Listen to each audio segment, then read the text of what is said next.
हिंदुस्तान में तुझे तोहफे में मिला हूँ, मैं लाल किला हूँ। स्वागत है दोस्तों आप सभी का देहात की आवाज में। मैं आपके साथ मोहम्मद इरशाद। सुनेंगे दोस्तों इमरान प्रतापगढ़ी की एक बेहतरीन नज़म। इससे पहले बता दूं वो नेकी बड़ी मोतबर है जिसका रब के सिवा कोई गवाह ना हो। आइए सुनते इमरान प्रतापगढ़ी की नज़म। तो आपसे गुजारिश है वीडियो को लाइक कीजिए और चैनल को जरूर सब्सक्राइब कीजिए। मेरा दिल करता है कि सिर्फ शायर बन करके आपके बीच में बैठूं और आप यकीन जाने मुंब्रा वालों, मैं आपको भरोसा दिलाता हूं कि मैं जब सदन में भी बैठता हूं तो मेरी आंख के सामने हाकिम बैठा रहता है, तो एक लम्हा भी ऐसा नहीं आता जब मुझे ये ख्याल ना आता हो कि बाहर लाखों करोड़ों ऐसे लोग हैं जिनकी उम्मीदों का बोझ मेरे कंधे पर है। तो मुझे झुकना नहीं है, मुझे रुकना नहीं है, मुझे डरना नहीं है, मुझे बोलना है, बेधड़क बोलना है, बिना डरे हुए बोलना है।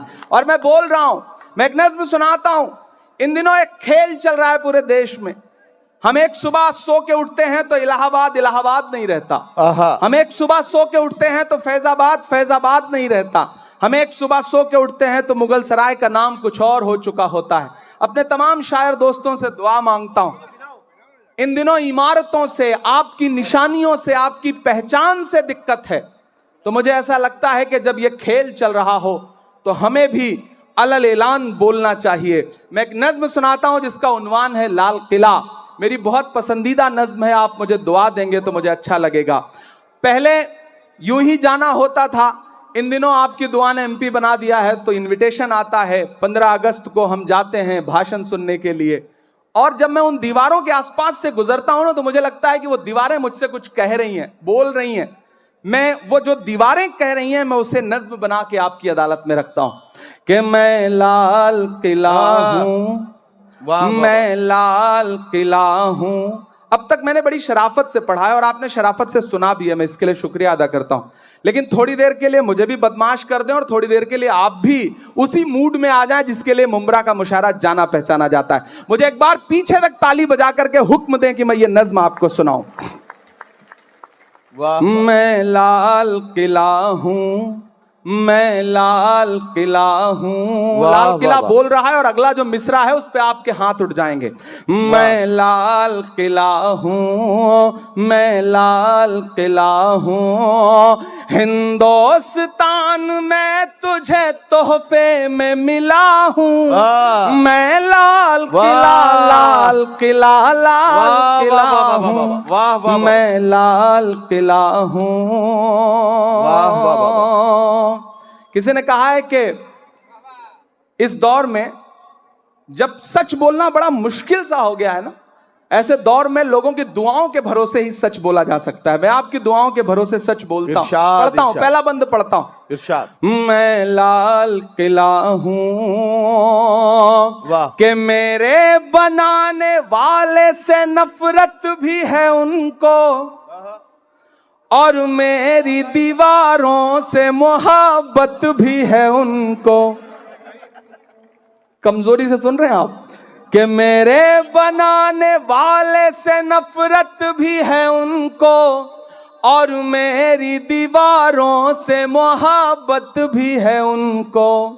सदियों की गवाही है मेरी लाल दीवारें, भारत की सिपाही है मेरी लाल दीवारें। देखा गया एक ख्वाब हूं मैं शाहजहां का, तामीर कामयाब हूं मैं शाहजहां का।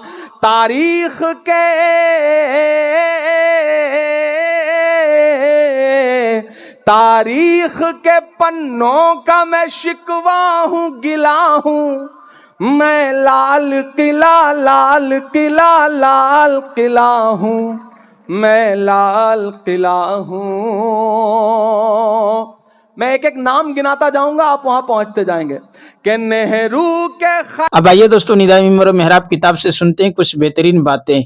एक सवाल, मुझे यहाँ उन बदबख्त, बद किरदार, बद जुबान और बद फिक्र इंसानों से एक सवाल करने की इजाज़त दे दीजिए जो हज़रत उमर फ़ारूक को माअज़ल्लाह खिलाफत का गासिब और लुटेरा कहते हैं। मैं उनसे पूछता हूँ कि ज़ालिमों, अगर तुम्हारे अंदर हया की अदना सी भी रमक भी बाकी है, अगर तुम्हारे ज़मीर में चंद सांसें भी बाकी हैं, अगर तुम्हारी इंसानियत ने दम नहीं तोड़ दिया है, तो खुदारा सीने पर हाथ रख कर बताओ कि हज़रत उमर फ़ारूक ने क्या गस्ब किया, कौन सी चीज़ लूटी, पेवंद लगी हुई कमीज लूटी, फटा पुराना अमामा लूटा, घिसी पीटी जूती लूटी, आराम करने के लिए ज़मीन का नंगा फर्श और ईंट का तकिया लूटा, मदीना में कौन सा बंगला बनवाया, क्या अय्याशी की, ज़रा सोचो तो सही। लीडरों की ज़िंदगी ऐसी होती है। लिबास के बारे में तो आप सुन ही चुके, ग़िज़ा भी उमूमन निहायत सादा होती थी। दस्तरखान पर रोटी और रोगन जैतून का मामूल था। रोटी अगर गंदम की होती तो आटा छाना नहीं जाता था। मेहमान या सफरा आते तो उनको खाने में तकलीफ होती थी, क्योंकि वह ऐसी सादगी और मामूली ग़िज़ा के आदी नहीं होते थे। उक़बा बिन फ़ुरक़द ने एक रोज़ अच्छी ग़िज़ा खाने की आपसे दरख्वास्त की तो फरमाया, अफसोस है, क्या मैं उस चंद रोज़ की ज़िंदगी को अच्छा खाकर और दुनिया के मज़े लेकर गुजार दूं। ज़ुन्नूरैन की पसंद। अब हज़रत ज़ुन्नूरैन की बारी थी। उन्होंने अर्ज़ किया, ए उमर, आपने भी सच फरमाया और मुझे भी दुनिया की 3 चीज़ें पसंद हैं। पहली और दूसरी चीज़ ये है कि भूखों का पेट भरना और नंगों को कपड़े पहनाना, और ये वो काम है कि जिनकी अल्लाह ताला ने अपने कलाम में और सरवर आलम सल्लल्लाहु अलैहि वसल्लम ने अपनी अहादीस में बड़ी अहमियत और फजीलत बयान फरमाई है। और चूँकि इस्लाम का इब्तिदाई दौर मुसलमानों के लिए बड़ी गुर्बत व उसरत और फ़िक्र व फाका का दौर था। हालत ये थी कि बाज़ सहाबा के पास तन ढांपने के लिए माकूल लिबास तक न था। हज़रत मुसअब बिन उमैर के बारे में आया है कि उनको इस हालत में घर से निकाला गया कि उनके कपड़े भी छीन लिए गए। हज़रत अबू हुरैरा का हाल ये था कि भूख की वजह से गशी तारी हो जाती थी और वो बेहोशी की हालत में सरे राह पड़े रहते थे। नावाकिफ लोग समझते कि मिर्गी का दौरा पड़ा है और वह अपने ख्याल के मुताबिक मिर्गी का इलाज करने के लिए गर्दन पर पाँव रखकर दबाते थे ताकि अफाका हो जाए। लेकिन हज़रत अबू हुरैरा फरमाते हैं कि मुझे भूख के अलावा और कोई बीमारी नहीं होती थी। कई सहाबा ऐसे थे जिन्होंने पेट की भूख मिटाने के लिए दरख्तों के पत्ते खाए और खारदार झाड़ियों की नरम नरम टहनियाँ चिबा डाली।